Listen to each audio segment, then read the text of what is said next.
আমার না ইসলাম ধর্ম খুব ভালো লাগে। আমি তোমার কাছ থেকে ইসলাম সম্পর্কে জানতে চাই। তোমার জন্য আমি মুসলিম হয়ে যাব। চেনা চেনা লাগছে কথাগুলো? হ্যাঁ, ঠিক এভাবেই চরম সুকৌশলে মিষ্টি কথার ফাঁদ পেতে আমাদের ঘরের বোনদের মেয়েদের টার্গেট করা হচ্ছে। আর ঠিক এইভাবেই বিগত 10 বছরে 12,000-এরও বেশি মুসলিম তরুণী ও নারী পাচার হয়েছে সীমান্তের ওপারে। প্রশ্ন আসতেই পারে, তারা কি স্বেচ্ছায় গেছে, নাকি এক পরিকল্পিত অন্ধকূপে তাদের জীবন্ত কবর দেওয়া হয়েছে? যে সংখ্যাটি আপনি শুনলেন তা কোনো কাল্পনিক গল্প নয়, বরং এই সমাজের বুকেই লুকিয়ে থাকা এক বিভৎস বাস্তবতার নাম, প্রেমের নামে এক ধর্ম বিসর্জন। এটি কেবল কোনো সাধারণ প্রেমের গল্প নয়, এটি হলো মুসলিম নারীদের সতীত্ব নষ্ট করে একটি জাতির মেরুদণ্ড এবং ইমানি প্রজন্মকে ধ্বংস করার এক আন্তর্জাতিক ও ঘৃণ্য নীল নকশা।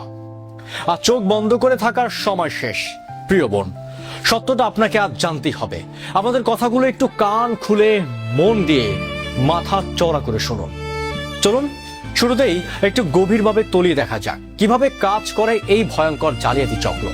ভারতের এই উগ্র মনস্তাত্ত্বিক যুদ্ধ বা চক্রান্ত অনেক আগে থেকেই শুরু হলেও অত্যন্ত পরিতাপের বিষয় হলো ইদানিং আমাদের বাংলাদেশে এর প্রভাব জ্যামিতিক হারে বৃদ্ধি পেয়েছে।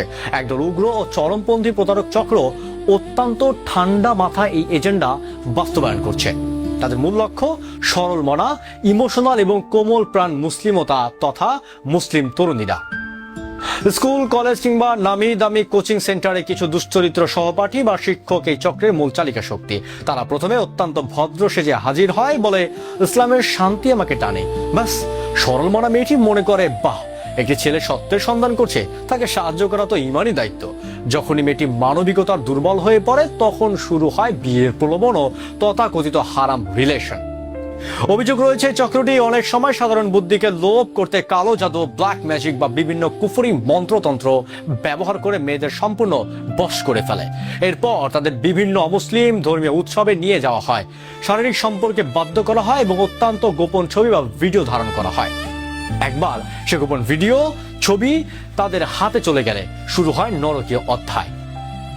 সেই ভিডিওর ভয় দেখে মেয়েটিকে ব্ল্যাকমেইল করা হয়, জোরপূর্বক পূজা করতে বা হিন্দু হতে বাধ্য করা হয়। আর পরিশেষে যখন মেয়েটির সন্তান সম্ভব হয়ে পড়ে বা লোক লজ্জায় ভয় সমাজ ছেড়ে বিচ্ছিন্ন হয়ে যায়, তখন তাকে কৌশলে পাচার করে দেওয়া হয় ভারতের নিষিদ্ধ পল্লীতে কিংবা কোনো অন্ধকার আস্তানায়। 10 বছরে পাচার হয় 10 থেকে 15,000 নারী, সিংহভাগই কিন্তু এই নির্মম ব্ল্যাকমেইলের শিকার। আজকের সমাজ আর বর্তমান বাস্তবতা কতটা কৌশলিত তা কি আপনারা বুঝতে পারছেন? আমাদের চারপাশের চেনা পরিবেশেই ঘুরে বেড়াচ্ছে শিকারীরা। তাই আজ এই সমাজের প্রত্যেকটি মুসলিম তরুণী ও বোনের উদ্দেশ্যে আমি সরাসরি এবং কঠোরভাবে কিছু কথা বলতে চাই। কান খুলে শুনে রাখুন।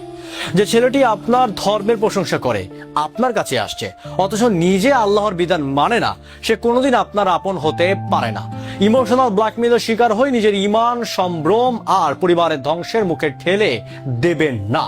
কোন অমুসলিমের সাথে এমন গভীর বন্ধুত্ব বা প্রেম ইসলামের সম্পূর্ণ হারাম। মনে রাখবেন, তারা আপনার মনকে নয়, আপনার ঈমান, আপনার সতীত্বকে স্বীকার করতে আসছে। যদি কেউ আপনাকে ব্ল্যাকমেইল করার চেষ্টা করে তবে গোপনে সহ্য না করে সাথে সাথে আপনার পরিবারকে জানান, আইনি পদক্ষেপ নিন, কিন্তু কোন অবস্থাতেই তাদের পাতা ফাঁদে পা দিয়ে নিজের ইহকাল ও পরকাল ধ্বংস করবেন না। পবিত্র কুরআনে মহান আল্লাহ তাআলা স্পষ্ট হুঁশিয়ারি দিয়ে বলেছেন, মুমিনরা যেন মুমিনদের ছাড়া কাফিরদেরকে বন্ধু হিসাবে গ্রহণ না করে। আর যে কেউ এরূপ করবে আল্লাহর সাথে তার কোনো সম্পর্ক নেই। সূরা আল ইমরান আয়াত নাম্বার 28। একটু বুকে হাত দিয়ে ভাবুন তো, যে মেয়েটি একদিন বাবার রাজকন্যা ছিল, মায়ের চোখের মণি ছিল, আর সে হয়তো সীমান্তের ওপারে কোনো এক অন্ধকার বদ্ধ ঘরে বন্দী হয়ে চোখের জল ফেলছে। কত হাজার বোন আজ নিজের পরিচয় হারিয়ে, নিজের ধর্ম হারিয়ে পশুর মতো জীবন যাপন করছে। তাদের এই কান্নার আওয়াজ কি আমাদের ঘুমে আচ্ছন্ন বিবেককে নাড়া দেয় না? একটা নিষ্পাপ মেয়ের সম্ভ্রম হানি আর ভাঙা হৃদয়কে আর্তনাদ কি আল্লাহর আরশকে কাঁপিয়ে তুলছে না? নিশ্চয়ই তুলছে। হে মুসলিম উম্মাহ, আপনার মা, বোন ও মেয়েকে এই বিষয়ে অবিলম্বে সতর্ক করুন।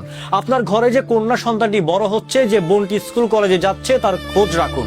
তাদের সাথে বন্ধুত্বপূর্ণ সম্পর্ক গড়ে তুলুন, যেন তারা বাইরের কোনো প্রতারকের মিষ্টি কথায় গলে না যায়। আমি দেশের প্রত্যেকটি মসজিদ, সম্মানিত ইমাম ও খতিব সাহেবদের কাছে জোর হাত করে অনুরোধ করছি, আপনারা জুম্মার বয়ানে, ওয়াজ মাহফিলে এই ভয়ঙ্কর চক্রান্তের বিষয়ে খুতবা দিন, সমাজকে সচেতন করুন। আসুন আমরা আমাদের সন্তানদের দ্বীনি শিক্ষায় বড় করি, অমুসলিমদের এই বিষাক্ত ও সুপরিকল্পিত ফাঁদ থেকে নিজেদের ঈমান ও পরিবারকে হেফাজত করি। আজকের মতো এখানেই শেষ করছি, তবে যাচ্ছি না, শীঘ্রই ফিরছি নতুন কোনো সতর্কতা পরিবর্তনের বার্তা নিয়ে। সেই পর্যন্ত ভালো থাকুন, সুস্থ থাকুন এবং চোখ কান খোলা রেখে সতর্ক থাকুন।